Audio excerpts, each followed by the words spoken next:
진영발 등의 찬미의 예배라는 제목으로 하나님의 말씀을 나누고자 합니다.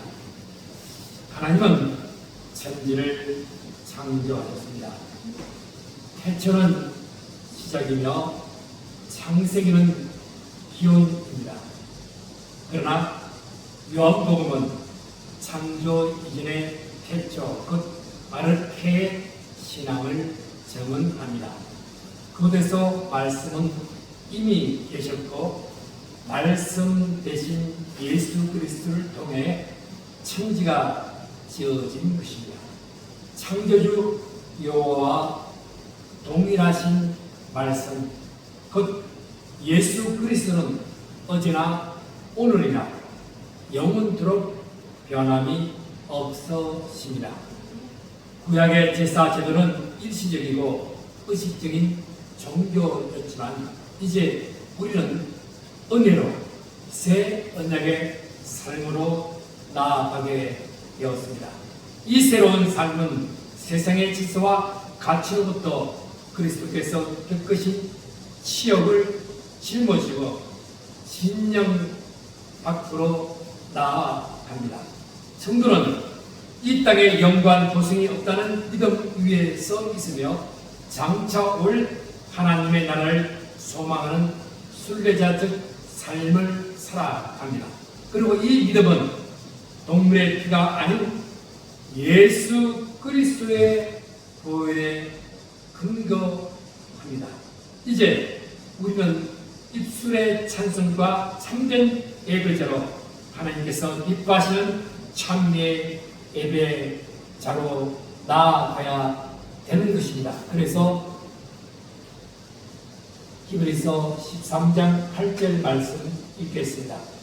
예수 그리스도는 어제나 오늘이나 영원토록 동일하십니다. 그분은 영원하고 변하지 않는 본질이십니다. 이는 그분의 신성을 확고히 하며 구원의 능력과 사랑이 영원히 변치 않음을 증거합니다. 인간은 변덕스럽고 세상의 가치관은 끊임없이 흔들리지만 그리스도의 불변성은 우리의 신앙과 지식의 유일한 토대입니다. 변덕이 심한 인간의 마음이나 시대에 따라 변화하는 세상의 가치관과는 달리 그리스도의 동일성은 그분의 구원의 능력과 사랑이 영원히 변치 않음을 확정하고 있습니다. 구약의 제사제도는 일시적이고 반복적이었으며 인간의 행위에 의존했습니다. 그러나 새 언약은 영원하고 완전한 단 한 번의 희생입니다. 이는 변함 없으신 대제사장 예수 그리스도의 그 희생을 친히 드렸기 때문입니다. 따라서 우리의 구원의 근거는 안전하고 영구적이며 우리는 더 이상 임시적이고 인간이 만든 종교적 체계에 얽매일 필요가 없습니다. 그리스도인의 삶과 예배의 모든 정면은 바로 이 불변하는 진리에 굳건히 뿌리 박고 있습니다. 그래서 9절 말씀 읽겠습니다. 여러 가지 다른 교훈에 끌리지 말라. 마음은 은혜로서 귀함이 아름답고 음식으로서 할 것이 아니니 음식으로 말미암아 행하는 자는 이익을 얻지 못하였느니라. 불변하시는 그리스도의 진리를 선포한 후 곧바로 여러 가지 이상한 교훈에 끌려 다니지 마십시오라고 경고합니다. 이상한 교훈과 음식의 규정은 초대 교회 공동체를 위협했던 유대교의 율법적 전통이나 이단적 가르침들입니다. 유대교의 그리스도인들은 로마의 박해 속에서 익숙했던 성전 제사나 외적인 의식으로 돌아가는 유혹을 느꼈습니다. 그들은 이러한 율법적 행위가 영적 안정과 유익을 줄 것이라고 오해했습니다. 그러나 저자는 음식 규정에 매여서 사는 사람들은 유익을 얻지 못했다고 분명하게 밝힙니다. 구약의 제사 제도는 그리스도를 뜻하는 그림자였을 뿐 양심을 정결하게 하거나 마음은 은혜로서 굳게 할 수 없었다는 것입니다. 이 구절의 핵심은 율법적 의식이나 음식 규정은 영원한 유익을 주지 못합니다.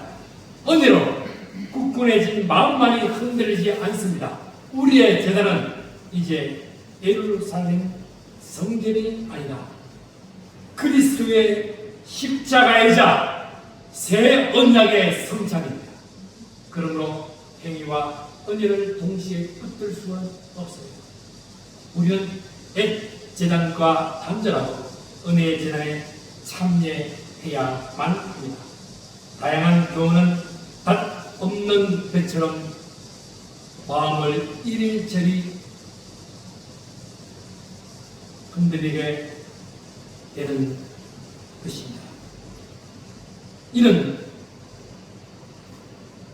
결코 고갈되지 않는 영원한 힘의 원천으로서 은혜인 그리스도의 부활과 죽음과 나타난 하나님의 조건 없는 사랑이십니다. 따라서 박해와 거짓 교사들 위협에 직면한 그리스도인들이 진정으로 흔들리지 않을 수 있는 힘은 내부의 율법적 행위가 아닌 오직 그리스도의 불변하는 은혜에 뿌리 박는 내적인 영적 힘에서 비롯됩니다. 새 언약의 제단입니다. 10절 말씀 읽읍시다. 우리에게 제단이 있는데 장막에서 승리하는 자들은 그 제단에서 먹을 고난이 없나요? 우리에게는 한 제단이 있습니다. 그런데 유대교의 성전에서 섬기는 사람들은 우리의 이 제단에 놓는 제물을 먹을 권리가 없다라고 선언합니다. 여기서 우리에게 있는 제단은 더 이상 예루살렘 성전에 있는 물리적인 번제단을 의미하지 않습니다. 이는 그리스도의 십자가의 희생과 그 희생을 기념하는 성찬식 그리고 그리스도를 통한 구속의 은혜를 상징하는 영적 실체입니다. 그리스도께서 한 번에 드린 완전한 제사로 인해 구약의 제사 제도는 이제 폐지되었고 새로운 영적 제도에 세워졌다는 것입니다.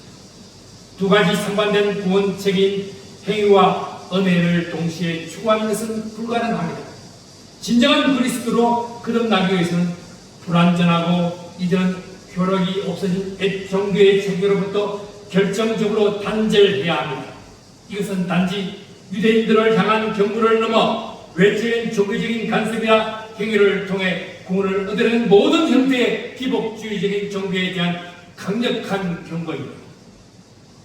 이 두 언약의 체계를 기자가 강조하는 패러다임의 전환을 명확히 제시합니다. 치욕의 길은 진영 밖의 삶이라는 것입니다. 그래서 11절에서 13절 말씀 읽겠습니다. 이는 죄를 위한 짐승의 피를 대제사장이 가지고 성소에 가고 그것들은 영문 밖에서 불쌍합니다.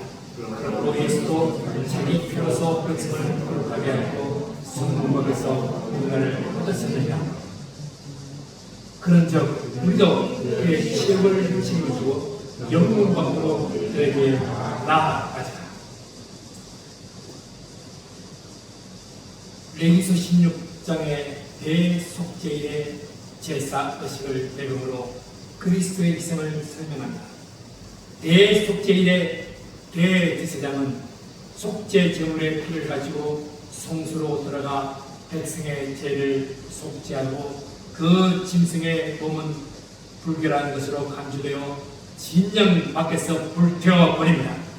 진정박은 공동체로부터 추방된 불교함과 지옥의 장소였으며 죄 버리는 곳과 동일시되었습니다.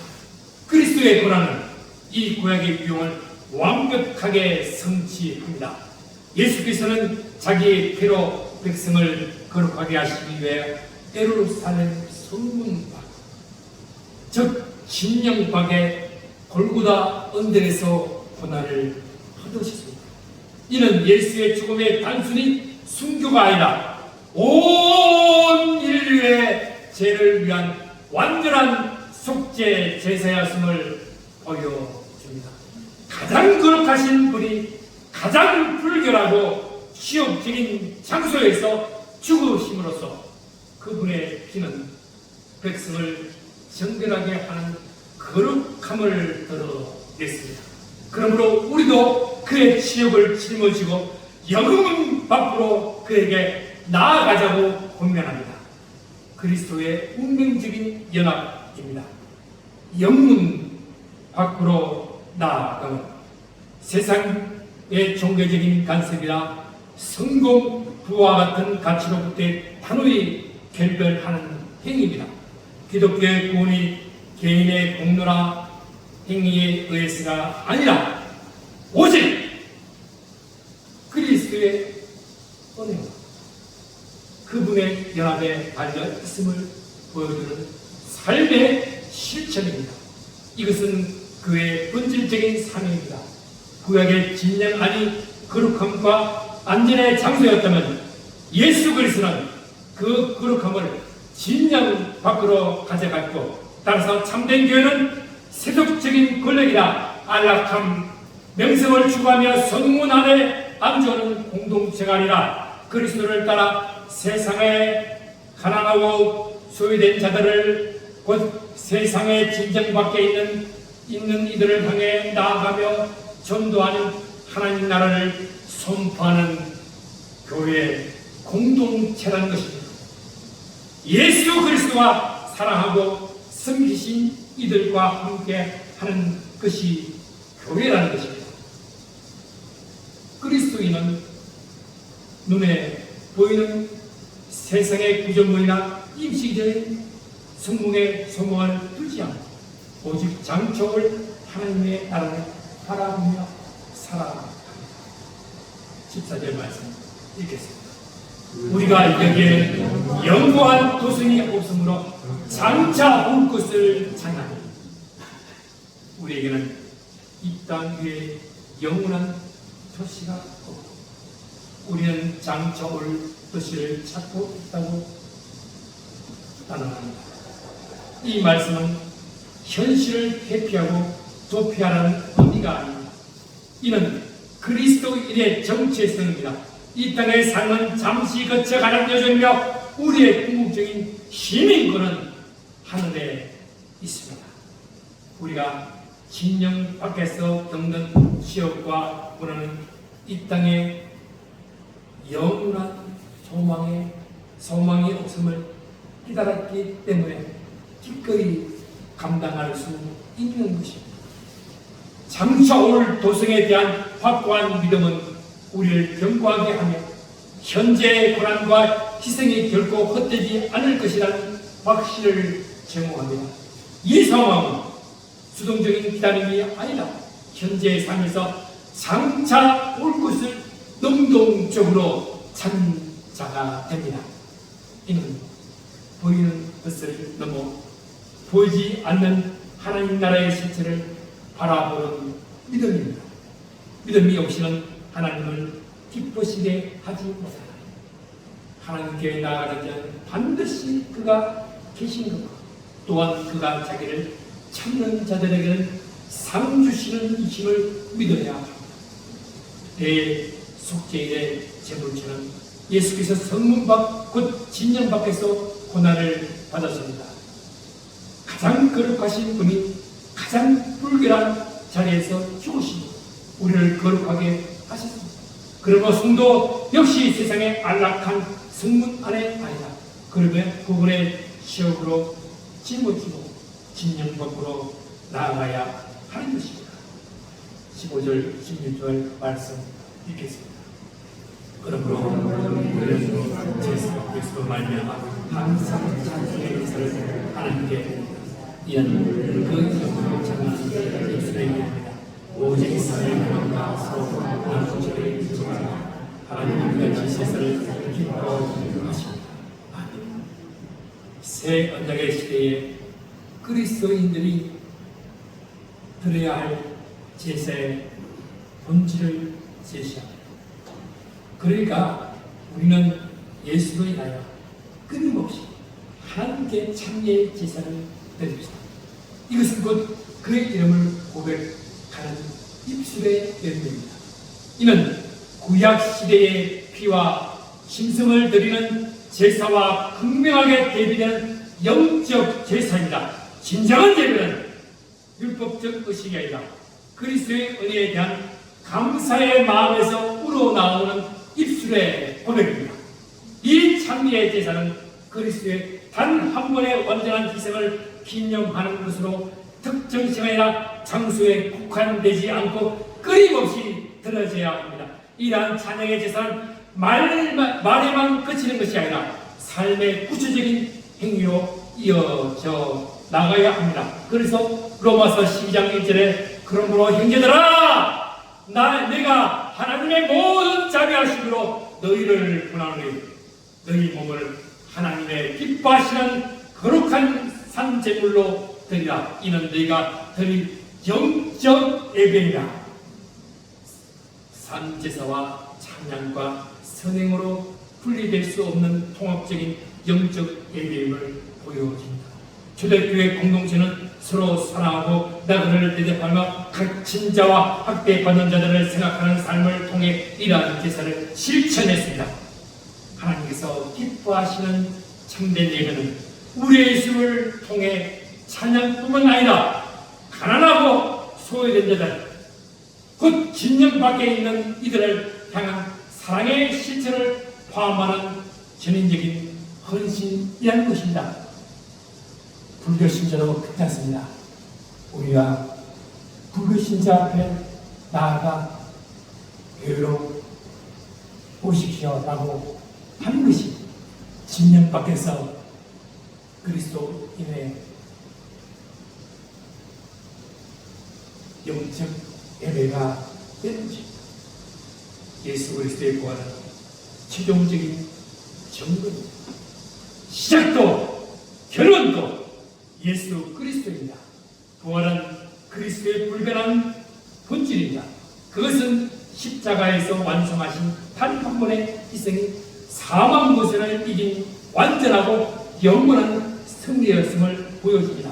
부활은 그리스도의 새로운 생명의 근원이며 이를 통해 우리의 낡은 의식과 세상의 가치관하고도 완전히 자유롭게 되었습니다.